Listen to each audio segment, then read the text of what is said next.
ভারত তার পূর্ব সীমান্ত শিলিগুড়ি করিডর বরাবর একটি গুরুত্বপূর্ণ সামরিক গঠনের মাধ্যমে রূপান্তরিত করেছে, যা দেশের উত্তর পূর্বাঞ্চলীয় 7টি রাজ্যকে মূল ভূখণ্ডের সাথে সংযুক্ত করে। এই 22 কিলোমিটার দীর্ঘ সংকীর্ণ স্ট্রিপ এক গুরুত্বপূর্ণ অঞ্চলে 3টি নতুন সামরিক স্থাপনা গড়ে উঠেছে, যা নয়াদিল্লির কৌশলগত অবস্থানের মৌলিক পরিবর্তনের ইঙ্গিত দেয়।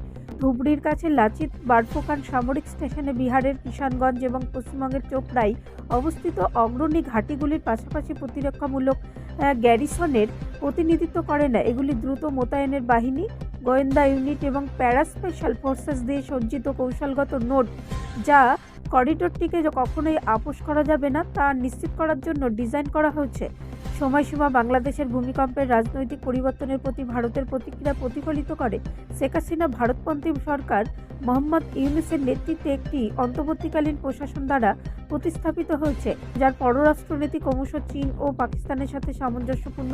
প্রতিবেদনগুলি ইঙ্গিত দেয় যে বাংলাদেশে $2.2 বিলিয়ন মূল্য চীনা J-10C যুদ্ধবিমান অর্জনের পরিকল্পনা করছে এবং ড্রোন তৈরিতে বেইজিংয়ের সাথে সহযোগিতা করেছে।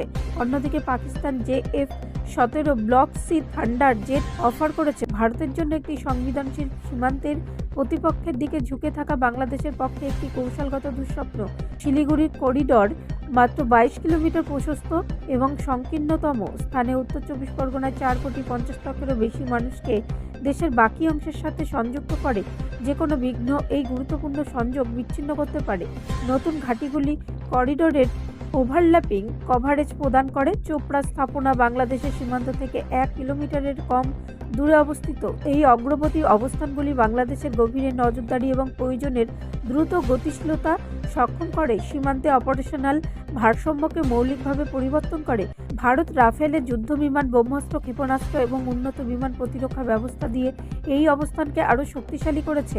প্রতিক্রিয়াশীল প্রতিরোধ থেকে সক্রিয় আধিপত্যের দিকে এগিয়ে যাচ্ছে। বাংলাদেশের জন্য বার্তাটি দ্বারস্থহীন। শক্তির অসামঞ্জস্যতা তাৎপর্যপূর্ণ এবং যে কোনোভাবে ভুল গণনার মুখোমুখি হবে বলে অপ্রতিরোধ্য শক্তি। শিলিগুড়ির করিডর আর কোনো দুর্বলতা নয়, বরং একটি সুরক্ষিত কৌশলগত সম্পদ, যা তার আঞ্চলিক অখণ্ডতা রক্ষার জন্য প্রস্তুত একটি জাতির দ্বারা সুরক্ষিত।